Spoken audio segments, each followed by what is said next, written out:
Auto sequence initiated. Auto sequence initiated. Launch command issued for ignition.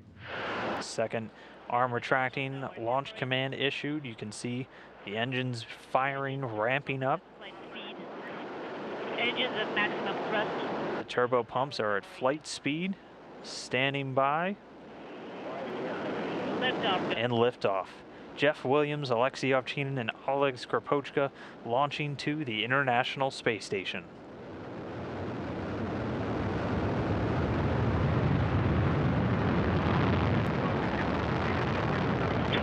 The first stage of the Soyuz booster delivering 930,000 pounds of thrust from the 4 strap-on boosters and the single-core engine. First stage going to be burning liquid fuel.